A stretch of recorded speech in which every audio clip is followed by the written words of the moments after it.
여러분 안녕하세요. 안녕하세요. 비욘디 정진희 PD입니다. 오늘 라이브도 정말 특별한 라이브로 준비를 했는데요. 잠시만 요거 앞으로 한번 가보도록 할게요. 오늘 라이브는 바로 저희 비욘디와 서울시 대사증후군 관리사업지원단과 콜라보로 진행하는 그 첫 번째 방송입니다. 앞으로 이제 시리즈가 될 것 같은 좋은 예감이 팍팍 드는데 오늘은 그 첫 시간으로 이 서울시 대사증후군 관리사업지원단을 소개하고 대사증후군이 무엇인지 알아보는 시간을 가져보려고 합니다. 그래서 바로 단장님을 모셨는데요. 제가 소개를 조금 도와드릴게요. 고려대학교 안암병원 순환기내과의 임도선 교수님을 모셨습니다. 교수님 안녕하세요. 네, 안녕하세요. 저는 네, 소개 좀 부탁드려요.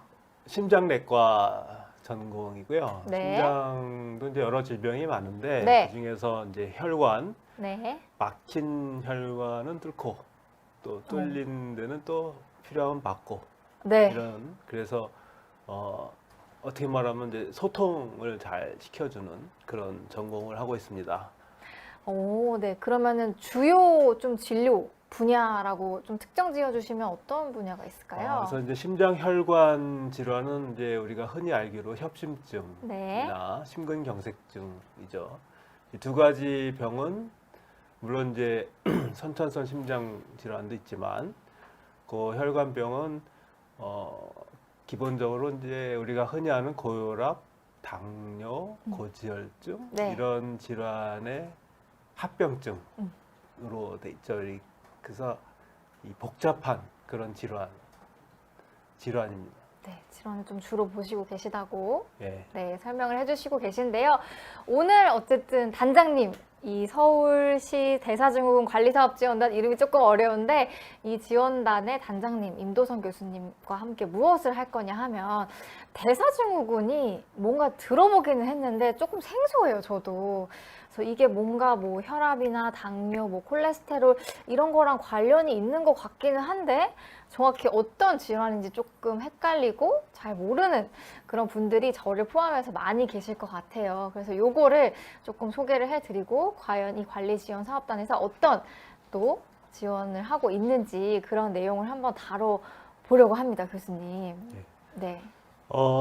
먼저 이제 서울시 저희 사업단을 간단히 소개를 네, 하면 네. 대사증후군 많이 들어보셨을 거예요. 네, 저희가 이름 많이 이제 들어봤는데.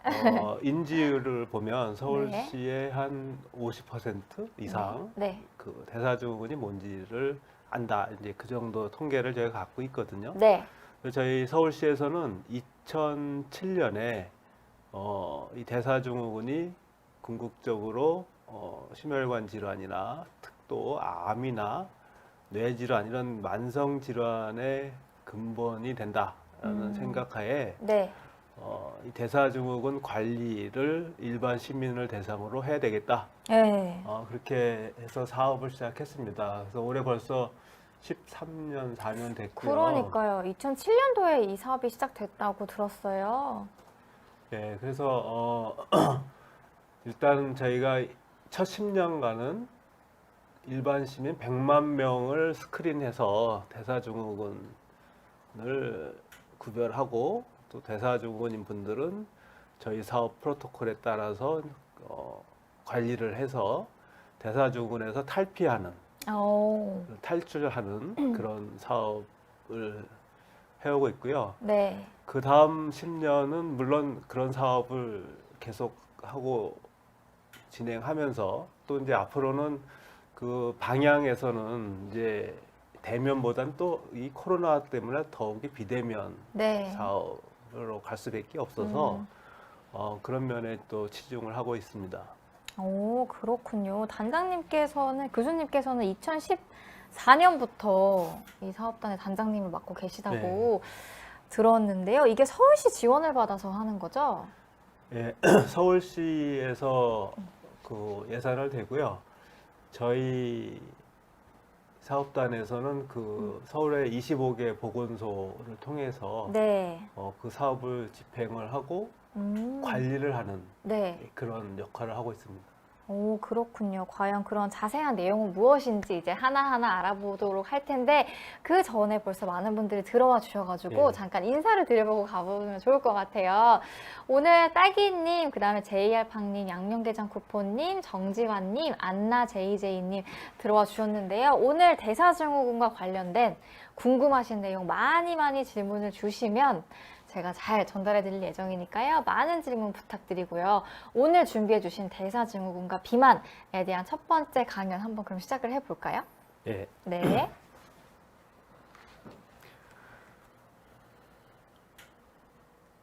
일단 교수님 소개도 예. 자세히 좀 예, 해주세요. 저는 고려대학교에서 네. 현재 근무하고 있고요. 네.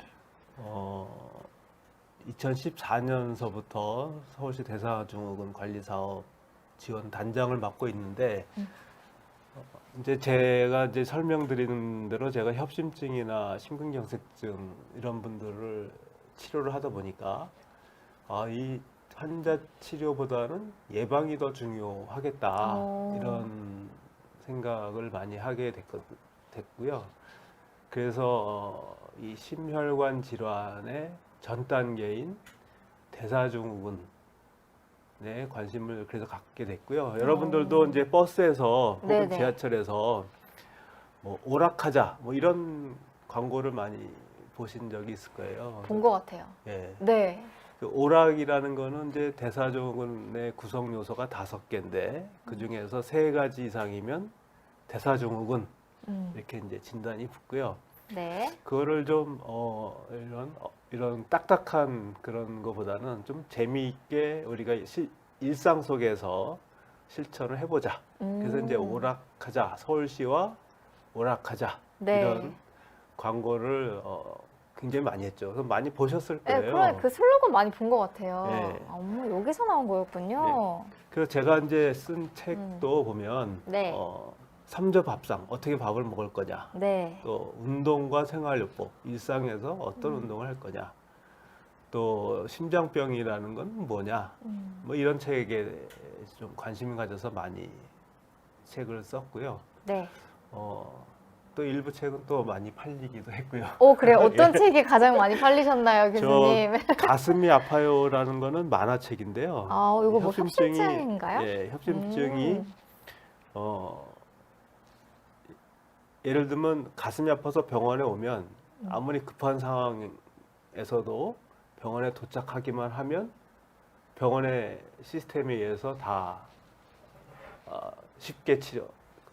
비교적 쉽게 치료가 되는데 네. 병원 전 단계에서의 문제가 크잖아요. 또 우리 이때만 하더라도 우리나라 사람들은 나 병원에 처음 왔다.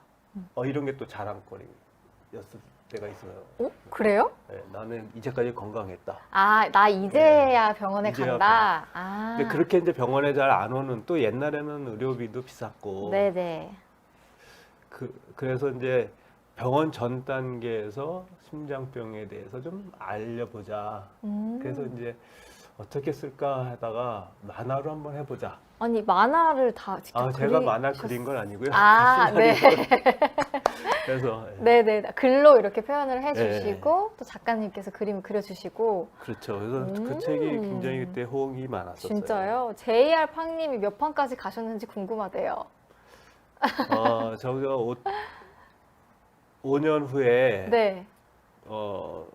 제가 판권을 가져왔는데 어머, 네네. 그걸 이제 고려대학교 출판문화원에서 뭐 5개국어인가 뭐 이렇게 번역을 하겠다고 가져갔거든요. 오, 네. 그 다음에 이제 소식이 없어요. 아, 그래요? 아, 뒤에 아마 업데이트는 그 잘 모르신다고. 출판문화원장이 네네네. 바뀌어서 아마 그렇게 된 것 같은데 그 다음에 이제 저도 다른 일로 바빠서 또 진행을 못 하고 있는. 궁금하네요. 네. 아, 지금 윤환남님이 교수님 정말 멋지시다고, 이혜니님이 두 분 다 멋지고 예쁘세요라고 네, 말씀 주셨고, 고맙습니다. 예쁜지님 함께 놀림 들어와 주셨네요. 근데 교수님 이렇게 이력을 보다 보니까 이거 저 눈에 띄었어요. 보건복지부 장관 표창 이거 엄청난 거 아닌가요? 자랑 한번 해주세요. 저희가 이제 제가 개인적으로 하는 일이 있는데요. 그건 이제 그 사단법인 심혈관 건강증진연구원이라는 사단법인을 제가 만들어서 네네. 주로 하는 일이 해외 의료 지원을 많이 해요. 그 동남아시아나 뭐 중동까지는 제가 못 갔고요. 중앙아시아, 네. 몽고 이런 데에서 그날은 심근경색이나 심장병이 생기면 대책이 없어요. 왜냐하면 의사들 수준도 낮고 그래서 저희가 사람을 키우자 그런 활동을 많이 했거든요. 네네. 그래서 지금은 그 나라에서 어려운 거는 우리도 어렵다. 예, 한 10년 이상 하니까 네. 그런 일을 좀 했거든요. 그걸로 이렇게 표창까지 아마 받으신 거예요? 겸사겸사 받았던 것 같아요. 그렇군요. 교수님이 자랑거리가 정말 많으시네요. 이렇게 해서 교수님에 대해서 알아봤고요. 이제 다음 슬라이드에 보면은 서울시 대사증후군 관리 사업에 대한 소개가 또 나와 있어요. 어떤 내용인지 설명 좀 해주세요. 이 슬라이드를 먼저 보시면요. 네. 서울시와 저희 사업단이 일을 같이 하는데요. 그 실행 부서는 서울의 25개 보건소입니다. 그래서 이제 서울의 보건소에 여러분들이 가시면 대사증후군 그 관리 센터가 있어요. 그래요? 예, 어느 보건소나 다 있거든요. 네. 서울에 25개. 거기 가면은 이 대사증후군에 대한 설명과 교육도 하고 실제로 피 검사까지 해서 네. 대사증후군이다, 아니다, 아니면 5개 중에 3개가 대사증후군이면 당신은 2개니까 좀 건강 관리를 해야 되겠다. 이제 그렇게 이제 분류를 한 다음에 네. 1년에 한 4번 정도를 저희가 그분들을 모셔서 다시 교육하고 다시 피 검사하고 계속 팔로우업을 해주시는 거예요? 그렇죠. 예. 그런 사업을 그렇군요. 서울시에서 이제 주관을 하고요. 네. 여기서 이제 예산을 대니까 이게 시민 그 세금으로 나가는 거니까요. 네. 관리 감독을 하고 저희는 가이드라인을 만들고 또 이게 저희 자체만 할 수 있는 것도 아니고 이 보건소에 있는 그 요원들 있잖아요. 네. 요원들 교육도 하고 오. 또 일반 시민들 중에서 관심 있는 분들 건강 리더라고 그래서 그분들도 교육을 하고 네. 그리고 하다가 어려운 일이 있으면 거기에서 나오는 모든 것들을 저희가 지원을 하고 자문을 하고 또 역시 보건소를 통해서 대시민 홍보 사업도 하고 또 네. 저희가 직접 그 버스의 오락 프로그램 음. 그 광고를 하듯이 또 홍보도 하고 그래서 네. 서울 시민에게 대사증후군이란 무엇이고 그리고 그거에 대해서 우리가 어떻게 대응을 해야 되고 하는 그런 사업입니다. 비교적 큰 사업이고요. 그러니까요. 그래서 이제 전국의 다른 시도에서도 사실은 굉장히 관심을 많이 갖고 벤치마킹하러 오는데요. 일단은 이제 저희는 이 서울시에서 시행한 질병 예방 사업 중에서는 가장 성공한 사업이다. 네. 예, 그런 평을 받고 있습니다. 이게 제가 생각했던 것보다 훨씬 더 큰 사업이고 진짜 많은 교육을 해주시고 계신데 그럼에도 불구하고 아직 몰라서 이용하시지 못하는 분들이 많을 것 같아요. 그래서 요거 보건소에서 이용 가능하다고 하니까 진짜 많은 분들 아시면 너무 좋을 것 네. 같습니다.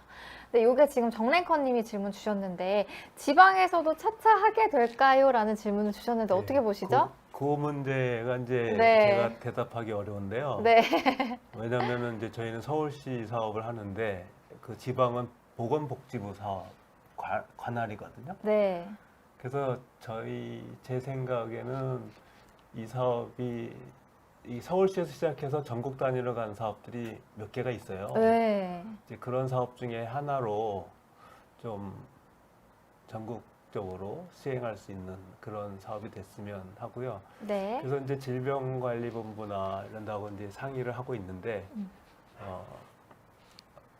언젠가 되겠죠. 네, 점점 더 확대됐으면 좋겠는 그런 마음입니다. 지금 최인선님이 또 칭찬을 해주셔가지고 감사하다고 말씀드리고 싶고요.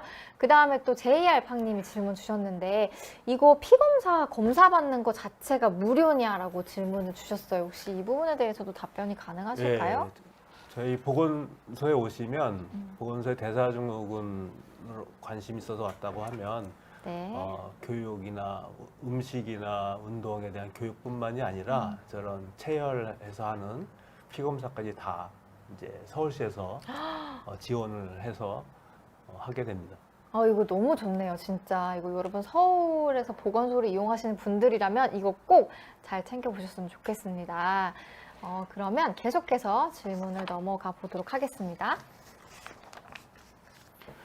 그래서 이제 대사증후군에 대해서 이제 간단하게 다 아시겠지만 설명을 드리면요.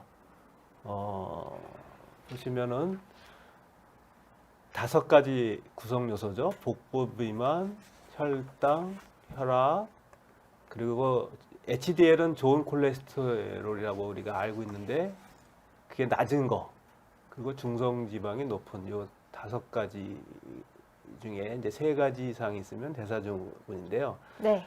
요 5가지가 어떤 이유로 생기냐면 요 그림을 보시면 유전에 의해서도 생길 수가 있고요.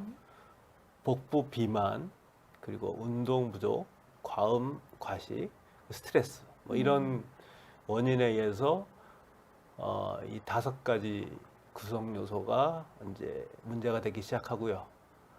그렇게 되면 이 5가지 구성 요소가 문제되기 시작하면 고혈압이 생기고 이상 지질 혈증이 생기고 또 암도 생기고요. 그리고 심혈관 질환, 그리고 당뇨병 이렇게 이제 만성 질환, 저희가 무섭다고 생각하는 이런 만성 질환이 생기게 됩니다. 그래서 요 생기는 이 전 단계가 대사증후군이다. 네. 이렇게 생각하시면 되고요. 이 대사증후군이라는 것이 뿌리가 있기 때문에 이 뿌리는 이 5개가 각각 따로 생기는 게 아니라 한 가지 원인에 의해서 예를 들면 인슐린 저항성이라는 인슐린 저항성은 늑대와 소년 생각하시면 됩니다. 네네. 혈당이 올라가면 인슐린이 따라 올라가줘야 되는데 그게 자꾸 반복이 되면 나중에 인슐린이 무시당하는 거죠. 혈당이 올라가서 인슐린이 올라가도 그 역할이 제대로 못하는. 네. 그래서 그걸 인슐린 저항성이라고 하는데 이 인슐린 저항성으로 인해서 이 5가지 컴포넌트가 엮여 있어요. 이 하나에 의해서. 네네. 그래서 궁극적으로는 뭐 심장병, 암 이런 거 다 생기게 하고요. 인슐린 저항성이 어렵잖아요, 말이. 네. 그래서 그냥 한 가지를 그냥 쉽게 얘기하면 이게 복부 비만이다. 복부 비만으로에서부터 시작을 한다.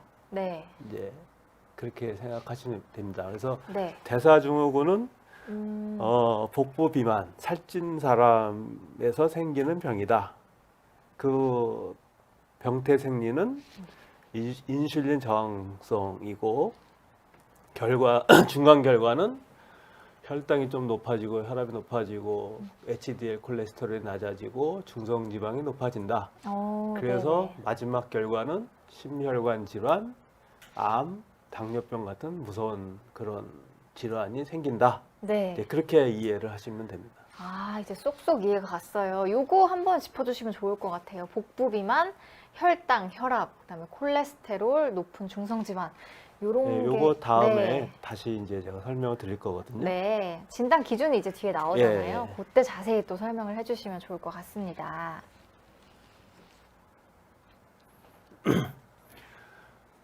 유발적 요인은 일단은 먹는 건 많은데 활동은 적어지는 거. 이게 이제 가장 중요하죠. 비만이니까요. 네.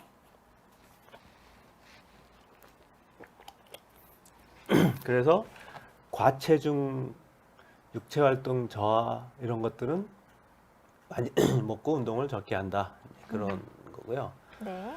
서울시 대사증후군 유병률을 보면요. 네. 이 노란 이 녹색의 점선이 서울시 전체입니다. 녹색이요? 네. 네. 그래서 요 27%, 27.1%가 어머머머. 대사증후군이라고 판단되고요. 이것이 2017년 결과고요. 그리고 이제 저희가 관리하시는 분들은 아무래도 좀 더 위험인자가 많은 분들이 오겠죠. 그래서 저희는 31%좀 높은데요. 이 통계에서 이제 간과하면 안 될 것이 이제 저희는 20세에서 64세까지만 관리를 하거든요. 아, 네네. 네, 이 서울시 전체 시민은 이제 더 연령이 많은 분들도 포함돼 있으니까요. 네. 이렇게 되고 5가지 구성 요소가 있고요. 네. 그 중에 3가지가 해당되면 대사증후군이다 하고요. 하나하나 보면 네. 허리둘레는 남자는 90cm, 오, 네. 딱 나와 있네요. 여자는 85cm. 90cm 이상, 여자는 요게, 85cm 이상. 예, 나라마다 틀리죠. 미국은 뭐 100cm. 근데 우리나라는 이제 이게 비만 학회에서 정한 거거든요. 네. 그래서 남자는 90, 여자는 85. 오. 여러 가지 통계를 내보니까 이런 인치로 하면 이렇게 되고요. 네. 혈압은 130에 85. 130에 85. 예, 안 된다. 네. 그리고 공복혈당은 100mg. 공복 혈당이 100mg 이상. 예, 저녁에 먹고 자면 네. 활동이 없잖아요. 네. 그러니까 이제 인슐린도 췌장에서 나오는 인슐린도 쉬어야죠. 네. 쉰 상태에서는 100을 넘으면 안 되는데 이 100이 넘는다는 얘기는 잘 때도 계속 인슐린을 만들어내야 되는 그런 조건인 거죠. 네. 그래서 100 이상. 네. 중성지방은 150 중성지방이 150 이상. 네, 이상. 네, 마지막 5 그리고 번째는 좋은 콜레스테롤은 남자는 40, 40? 여자는 50. HDL이라고 생각하면 예, 되죠. HDL이죠. HDL이 남자는 네. 40 미만, 여자는 50 미만. 그럼 이 5개를 말씀을 해주셨는데 여기서 3개 이상이면은 대사증후군이라고 진단을 정확히 내릴 수 있는 걸까요? 예, 그렇죠. 아, 그렇군요. 그럼 이거 지금 보시는 분들이 좀 자가 진단 해보셔도 좋을 것 같아요. 5개 중에 3개 이상이 해당이 되는지. 그래서 이제 국가에서 하는 건강검진 있잖아요. 네. 의무적으로. 네네. 그 검사를 하면은 그때 개인정보 동의를 하는 게 있어요. 네. 대사증후군에 판단되면 우리가 연락해도 되느냐. 이제 그 동의를 하신 분들은 국가검진에서 대사증후이다 판단되면 저희 사업단에 연락이 옵니다. 아, 예, 개인정보 동의를 받은 분에 받으신 한해서. 분에 한해서. 그럼 이제 저희가 연락을 해서 저희 관리 시스템에 들어오는 거죠. 아, 너무 좋은데요? 네. 오, 그렇군요. 근데 저는 좀 놀랬던 게 생각보다 그 퍼센트가 진짜 높아가지고 놀랬거든요. 아까 서울시 대상으로 봤을 때 27%. 예. 그러니까 4분의 1 이상에 해당이 되시는 분들이라고 하니까 이게 정말 나뿐만 아니라 주위에서 4명 중에 1명은 여기에 해당이 될 수 있는 거니까 또 각별히 보시면 좋을 것 같아요. 지금 질문이 들어왔는데요. 마른 사람은 무조건 무관할까요? 라고 물어보신다면 어떻게 답변 주실 수 있을까요? 예를 들면 협심증을 보면요. 네. 대사증후군으로 인해서 그 합병증 된 협심증을 보면 우리나라 사람들은 뚱뚱한 사람하고 마른 사람이 반반이에요. 그래서 미국 사람들은 뚱뚱한 사람이 많은데 그래서 몸 마르거나 뚱뚱한 거는 관계가 없는 것 같아요. 근데 말라도 실제로는 복부 내장 비만은 있을 수 있잖아요. 그래서 그거는 좀 별개다. 그러니까 겉보기로 판단할 수는 네. 없는 것 같다라고 말씀 주셨습니다. 그다음 JR팡님이 저는 HDL이 51입니다. 올해 2월엔 55였는데 남성분인지 여성분인지도 중요할 것 같은데요, 그러게요. 그렇죠? 근데 여성분이어도 50은 넘으니까. 네. 근데 HDL은 약으로도 올릴 수가 없고요. 음. 먹는 것도 한계가 있는데 유일하게 이제 운동을 하면 네. 좋아져요. 그래서 2월에 55였는데 지금 51이면 물론 검사에 그 오차도 있겠지만 좀 더 운동하시면 좋아지지 않을까. 네, 남성분이시라고 답변을 주셨습니다. 네. 그러면 많이 굉장히 좋으신 거예요. 오, 네. 네. 네, 말씀해주신 대로 진짜 약이 나쁜 지방을 내리는 건 있지만 좋은 거를 올리는 게 없잖아요. 그렇죠. 그러니까 운동을 진짜 열심히 해야 될 것 같습니다. 그래서 이제 HDL을 올리자고 해서 이 주요 회사, 제약회사들이 네. 실제로 그 약을 주니까 HDL이 아주 의외로 많이 좋아지는 약들이 나왔었어요. 그래요? 근데 네. 사망률이 높아져가지고 또 그 약이 안전성의 이제 문제가. 사장됐는데 네네. 그래서 그 약을 좀 변형시킨 약들이 이제 조만간 나올 수 있다고는 하는데 그럼에도 불구하고 약을 써서 올린다는 것보다는 네. 우리가 생활 습관을 해서 올리는 게 훨씬 좋다. 네. 그 약을 써서 우리가 그 위험도를 낮추는 그런 거를 제가 통계를 내보면 제가 상대 위험도라고 하거든요. 네. 약을 먹은 사람하고 안 먹은 사람을 비교했더니 먹은 사람의 위험도가 낮더라. 이게 상대 위험도인데 아무리 좋은 약도 상대 위험도가 15% 이상 효과가 없어요. 근데 우리가 생활 습관을 하면 네. 거의 40에서 50%의 그 상대 위험도를 떨어뜨리거든요. 그래서 정말요? 결국은 네네. 생활 습관은 기본이고 거기에 필요하면 약을 쓴다. 이제 그게 원칙이죠. 그러니까 생활 습관이 진짜 중요하다라는 예. 거를 정말 다시 한번 깨닫는 순간입니다. 질문을 몇 개 더 들어와서 한번 네. 받아보고 갈게요. 안나 JJ님이 콜레스테롤이 높아서 스타틴 약을 먹어도 예방률이 11%이고 심혈관 질환으로 사망한 사람의 절반 이상은 콜레스테롤이 정상이라고 들었는데 스타틴 약의 부작용이 있음에도 불구하고 약간 콜레스테롤이 높다고 해서 약을 복용하는 게 좋을까요? 라고 질문을 주셨어요. 이제 1차 예방이냐, 2차 예방이냐가 중요한데요. 네. 예를 들면 이제 심장혈관에 어느 정도 진행이 돼 있다.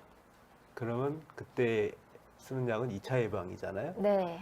그러면 LDL이 150이면 더 낮춰야 되는데 재밌는 거는 이분은 HDL이 91로 굉장히 높네요. 그러게요. 그죠?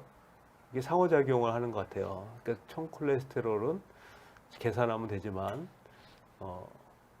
그래서 조금 일반인하고는 좀 틀리네요. 근데 총 콜레스테롤이 높으면 저 LDL, HDL, TG가 그 컴포넌트잖아요. 네. 그러니까 HDL이 높을 수 있죠. 네. 그죠? 총 콜레스테롤이 워낙 높으면. 네. 그래서 그렇게 해석을 다시 해봐야 될 것 같아요. 그럼 이분은 어떻게 딱 결론을 내려주시자면 어떻게 해야 될까요?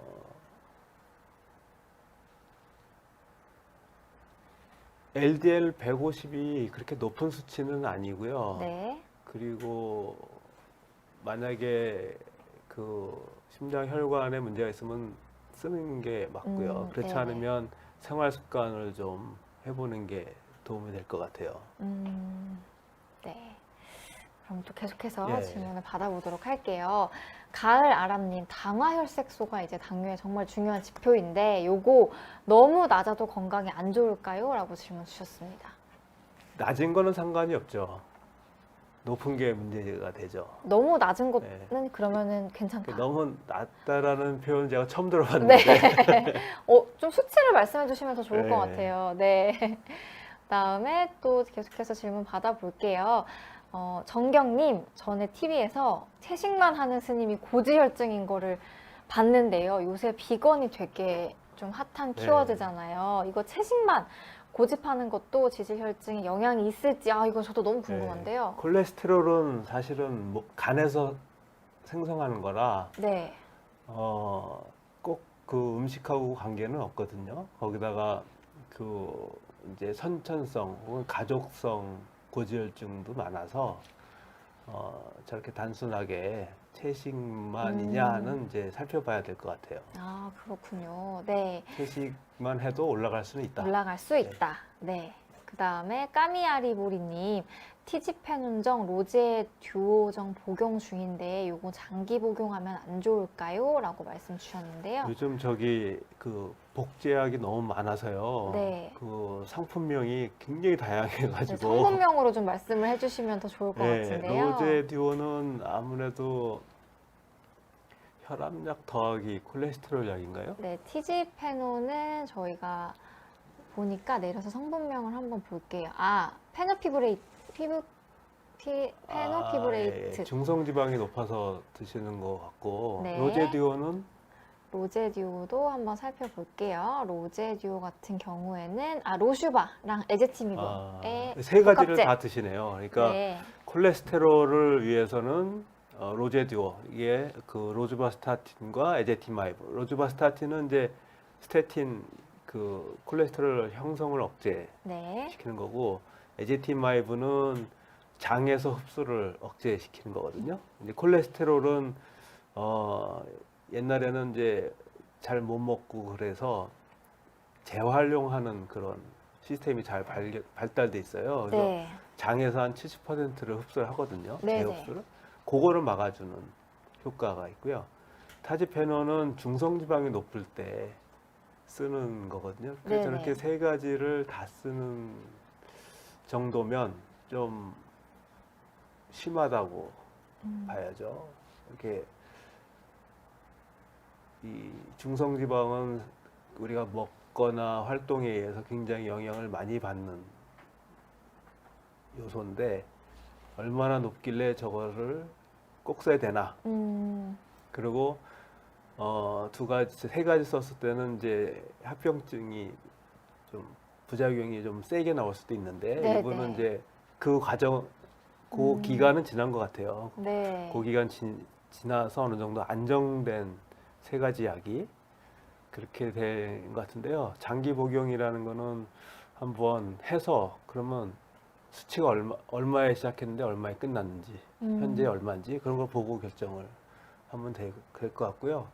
말씀드린 대로 식이요법을 포함한 이런 생활 생활 습관. 습관을 한번 더 바꾸는 게 더 우선이지 않을까. 그렇군요. 네, 굉장히 세 가지면 다 높아서 네네. 좀 상태가 안 세게 좋은 상태인 것 들어가고 있는 같은데요. 때이기 때문에 말씀해주신 진짜 생활요법, 운동, 식습관을 조절을 해보시는 것도 정말 많은 도움이 될 것 같습니다. 그러면 질문을 더 받기 전에 우선 준비해주신 내용이 많기 때문에 우선 예. PPT를 계속해서 좀 보도록 할게요. 이 대사증후군에 의한 합병증을 저희가 작년에 한번 알아봤어요. 네. 서울 이제 국민건강보험공단의 자료를 저희가 찾아서 대사증후군일 때 어느 정도 문제가 되느냐를 봤더니 네. 대사증후군이면은 심근경색증이 1.3배, 오, 뇌졸중이 2.16배, 어머. 그리고 모든 원인에 의한 사망, 그러니까 심장병이나 암이나 이런 거 모든 걸 다 포함한 사망은 약 4배 이렇게 높아지는 그런, 사실 대사증후군 간단한 것 같지만 결국에는 이런 질환을 초래한다. 그 사망 발생 위험도를 많이 높인다. 예. 네. 그리고 결국 대사증후군은 그러면 말씀드린 대로 살찐 것에서 시작을 한다. 그래서 이제 비만과의 관계는 어떻게 되느냐를 보면 네. 비만이라는 거는 이제 체내에 지방 세포가 커지거나 숫자가 많아져서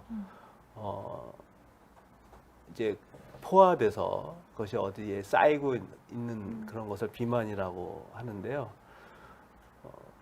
비만이 되면은 결국은 지방이 많아지는 거잖아요. 네. 특히 내장 지방이 많아지면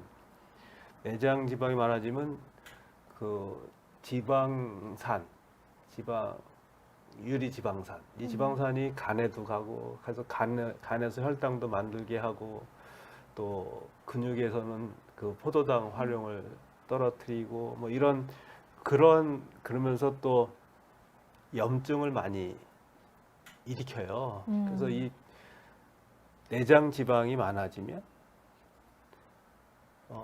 그래서 비만 상태가 되면 이 1년의 이 대사증후군의 과정을 빠르게나 늦게거나 어쨌든 진행을 한다.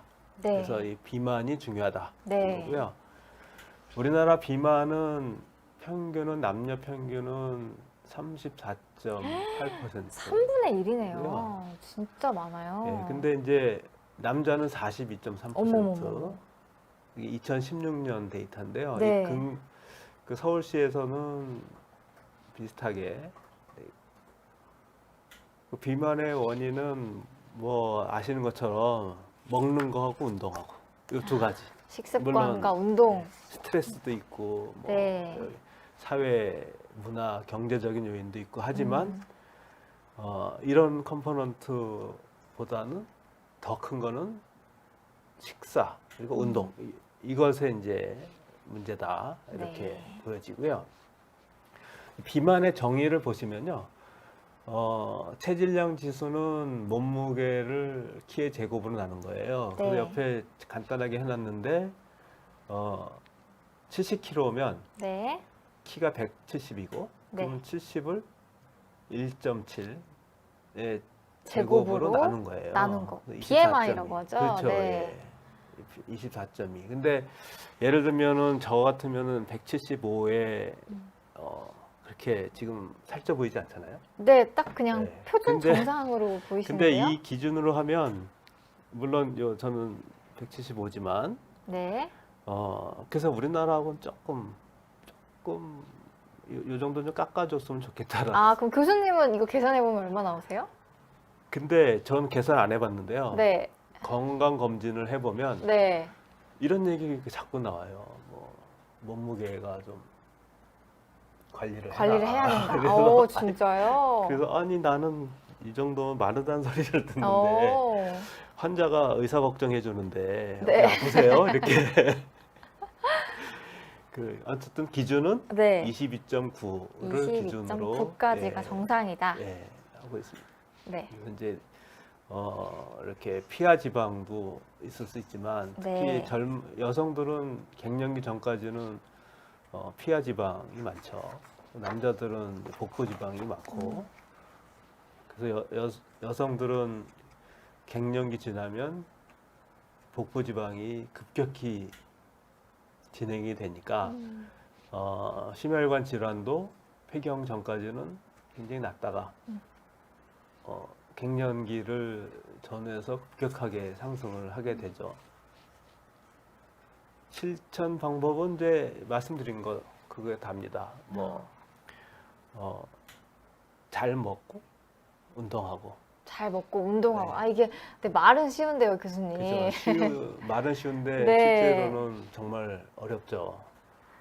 그러니까 지금 질문도 많이 주시고 계신데 야식 이거 네. 어떻게 보세요? 백해무익일 것 같은데 요새는 너무 배달도 잘 되어 있고 쉽게 시켜 먹을 수 있으니까 예. 유혹이 너무 심하다고. 그 맞는 말인지 모르지만요. 네. 이 비만이 이렇게 가다가 2014년, 13년 기준으로 쭉 올라갔잖아요. 네.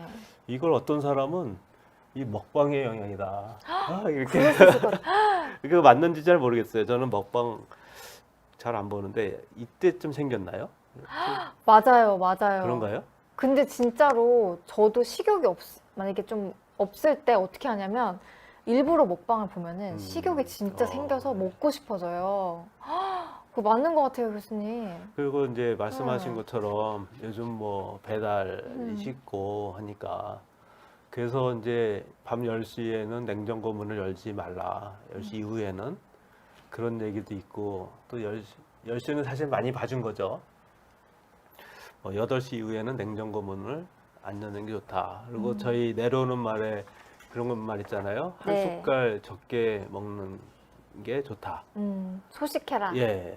그리고 장수의 비결은 지금까지 뭐 이 얘기 저 얘기 많지만 결국은 소식은 항상 강조되고 있거든요. 네. 그 피자 한 조각 먹으면요. 제가 어느 건물에 갔더니 계단에 올라가는데 계단에 써붙였어요. 얼마큼 피자 올라가야 한 조각 되는지. 먹으면 70층 올라가야 된다. 그래서 70층이요? 그래서 그냥 안 먹을래요. 그래서 먹는 게 중요하다. 제일 중요하고 뭘 먹느냐인데 뭐 많잖아요. 그 저기 포화 지방산 얘기도 하고 뭐 굉장히 불포화 지방산이니 콜레스테롤 이렇게 어떤 걸 이렇게 따져서 이제 공부를 하고 또 질문도 들어오잖아요. 근데 사실은 골고루 먹어야 되거든요. 골고루요? 골고루 먹어야 되고 또 포화지방이 많은 음식은 불포화지방도 상당 부분 있기 때문에 물론 아주 극단적인 그런 음식들은 튀기거나 뭐 코코넛 쓰거나 이런 것들은 어떻게 하더라도 칼로리를 계산해서 그러니까 하루에 예를 들면 2000칼로리 50대 이상은 여자는 한 1800칼로리 정도 내에서 골고루 먹고 그 대신 하루에 1시간 운동을 해라. 하루에 1시간. 그러면 생활 습관은 그걸로 충분하다. 그러니까 총 칼로리를 정해놓고 골고루 먹되 하루에 1시간 운동해라. 이게 제일 좋다는 네. 거죠. 그렇군요. 그럼 운동 어떻게 뭘 해야 되는지도 알려주시면 좋을 것 같아요. 운동은 네. 이제 심장병 있는 분들을 기준으로 하면 네. 에어로빅이 좋죠. 에어로빅이라는 건 뛰거나 조깅이나 음. 아니면 수영하거나 자전거나 이런 게 좋고요. 네. 근육 운동을 같이 병행하면 아, 더 좋을 것 같은데요. 유산소랑 근육을 좀 병행하는 네. 게 제일 좋다. 일단 유산소 운동을 주로 하고 근육 운동을 같이 할 수 있으면 좋은데 실제로 이제 하루에 1시간을 내기도 힘들고 또 그 1시간에 유산소하고 근육 운동 다 하기가 쉽지가 않거든요. 너무 그래서 어려워요. 네. 유산소만 하는 주로 하게 되든지 네. 근육만 하게 되든지 네. 하는데 유산소를 하더라도 운동의 강도는 옆 사람하고 대화가 겨우 될 정도. 약간 네. 헐떡이는 그렇죠. 정도? 네. 그 정도가 심장을 기준으로는 제일 좋고요. 네네. 만약에 이제 심장에 병이 더 있으면 그보다 더 세게 해라는 거죠. 그러니까 질환이 있으면은 네. 조금 더 과하게. 그렇죠. 그게 이제 평상시 공부 안 한 사람은 시험 전날은 공부 더 해야 되잖아요. 네. 그런데 이제 그렇게 했는데 본인의 심장에 예를 들면 협심증, 흉통이 있다든지 이렇게 되면 그러면 그거는 다른 트랙으로 가야죠. 그거는 이제 그 문제 자극을 주면 안 좋은 거니까. 네. 근데 이제 혈관이 예를 들면 70% 이상 막히면 증상이 있는데 이번은 30%, 40% 진행됐다. 네. 그런 분은 더 열심히 운동을 해야죠. 그러니까 이 1시간은 기본이라는. 그렇죠. 미국 그렇구나. 심장학회에서는 네네네. 하루에 1시간 일주일에 7번을 음. 권장하고요. 네. 최하 5번을 최하 5번. 하라고 그렇게 하죠. 근데 사실 운동은 좋다고 많은 분들이 말씀을 해줘서 워낙 중요하다는 거 알고 있는데 1시간씩 하는 거 진짜 어려운 것 같아요, 교수님. 교수님이 그러면 좀 개인적으로 어떻게 실천하면 좋은지 좀 팁이라고 할 게 있을까요? 저는 이제 네. 그 맨날 운동해라, 어떤 운동 하시냐 이걸 이제 입에 달고 한자를 보는데요. 네. 실제로는 뭐 제한된 운동만 했죠. 아침에 이제 차 갖고 나가려면 앞차가 있으면 미는 거나 뭐 생활 운동? 네. 네. 그런 것만 했는데 그러다가 그래도 환자가 저한테 그럼 무슨 운동 하세요? 이렇게 물어볼까 봐. 그러니까 궁금해요. 교수님 무슨 운동 하시는지 제일 저는, 궁금해요. 네. 뛰는 걸 시작을 했어요. 조깅 하시나 예. 봐요. 그래서 그게 발전하니까 풀코스도 한 3번쯤 됐고요. 풀코스라고 하면 마라톤? 산에도 좀 다녔고 네. 그래서 이제 그렇게까지는 안 하더라도 하루에 한 번에 한 3km에서 5km 또 주말에는 한 10km는 뛰어라. 뛸 수 어머머머. 있으면 또 뛸 수 있을 때 뛰어야지 네. 사람 일은 모르는 거니까 뭐 교통사고 날 수도 있고 뭐 점점 무릎 아파서 그럴 수도 있고 그렇게 되잖아요. 그래서 그 건물은 리모델링 하는데 사람 몸도 리모델링 한번 해야 되지 않겠냐는 게 그래서 유산소 운동 위주로 그렇게 하고 있습니다. 지금 계단 오르기에 대해서도 많은 분들이 물어봐 주시고 계세요. 이거 어떻게 보세요?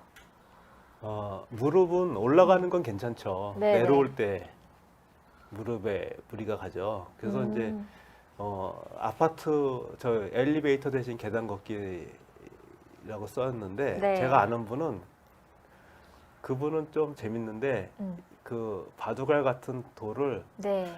뭐 10개인지 20개를 오른쪽 주머니에 주머니에 넣고요? 네. 올라갔다가 아파트 내려올 때는 엘리베이터 타더라도 네. 그 주머니 돌을 하나씩 오른쪽에서 왼쪽에 집어넣어요.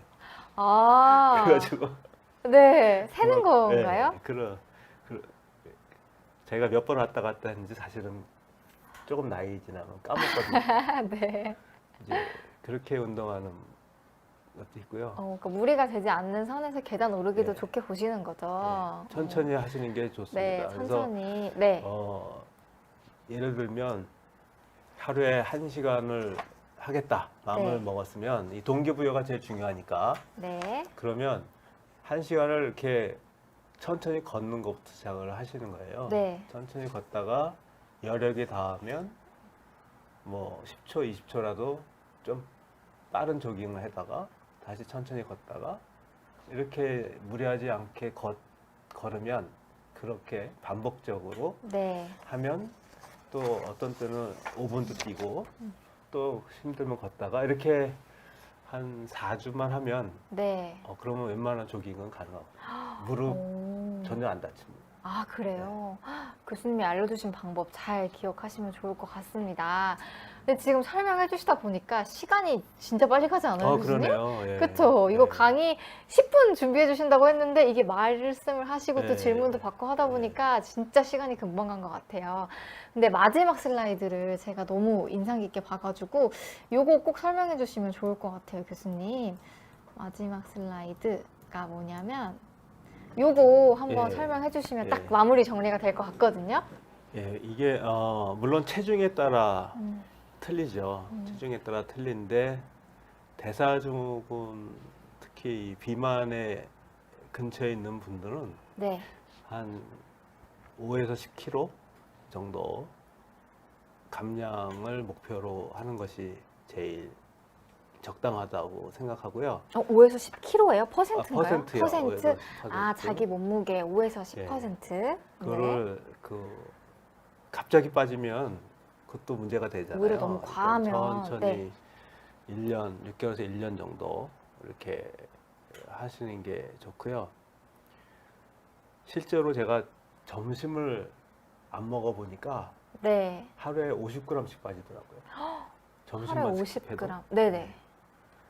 그런데 이제 그런 것보다는 규칙적인 생활을 하면서 체중 감량을 유도하고 거기에 적절한 운동 그것만으로도 지질이나 혈당, 혈압을 많이 도움이 됩니다. 예를 들면 약을 2개 먹고 있는 분이 그렇게 생활 습관을 해서 몸무게를 감량을 하면 약이 하나가 될 수 있고요. 네. 그걸 안 하면 3개가 될 수 있거든요.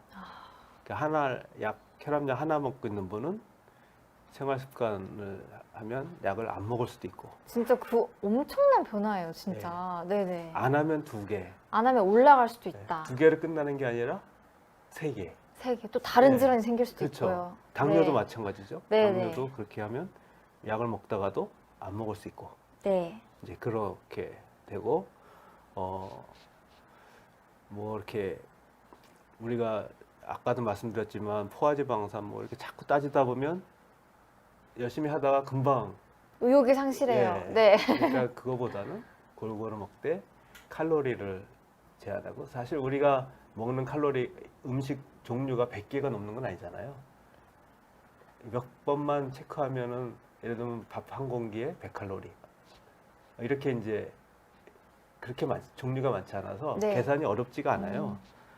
그렇게 해서 그리고 운동을 해라. 네. 그렇게 하면 대사증후군을 극복할 수가 있다. 이렇게 확실하게 말해주시니까 조금 더 희망이 생기고 더 열심히 해야겠다라고 생각이 드는 것 같아요. 그리고 특히 이제 10%라고 하니까 몸무게 10% 이게 또 크다면 클 수 있지만 6개월에서 1년 동안 10%를 감량을 해도 진짜 드시는 약이 2알에서 1알로 줄어들 수 네. 있다고 딱 확실하게 말씀을 해주시니까 진짜 더 많은 분들이 힘을 내서 운동을 하실 수 있을 것 같습니다. 식습관도 마찬가지고요. 네. 그러면 이렇게 해서 네. 이제 마무리를 해봐야 될 것 같은데 사실 준비해주신 내용이 더 많은데 다 다루지는 못했어요. 시간 네. 관계상. 질문도 너무 많았는데 다 못 다 해서 너무 일단은 죄송하다는 말씀 드리고 못 다한 질문은 저희 비욘디 홈페이지에 댓글로 달아주시면 이제 저희 비욘디 멘토분들이 답변 주실 테니까요. 참고 부탁드리고요. 오늘 이렇게 서울시 대사증후군 관리사업지원단과 비욘디 콜라보 방송으로 첫 번째 진행해 봤는데 소감이 어떠셨을까요? 아, 예. 오늘 비가 와서 비온 뒤에 네. 비온 운명이에요. 네, 네. 운명입니다. 네. 그리고 이렇게 라이브 이렇게 소통도 해보시고 하시니까 좀 네. 어떠셨어요?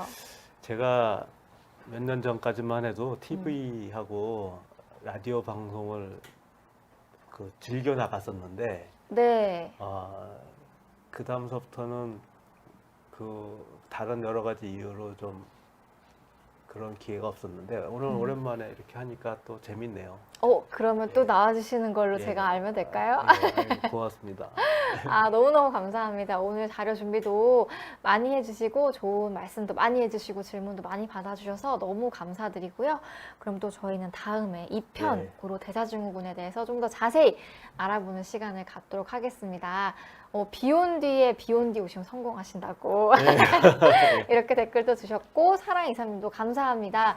상크미님도 오늘 방송 너무 감사합니다. 딸기팡님도 수고 많으셨습니다 라고 댓글 달아주셨고 그다음에 아까 정랭코님이 10월 23일 날 도서 못 받으셨다고 했는데 이것도 제가 잘 체크해 보도록 하겠습니다. 그럼 이렇게 해서 오늘 방송 마무리 해보도록 하겠고요. 다음 시간에 또 인사드리도록 하겠습니다. 여러분 감사합니다. 네, 고맙습니다. 감사합니다.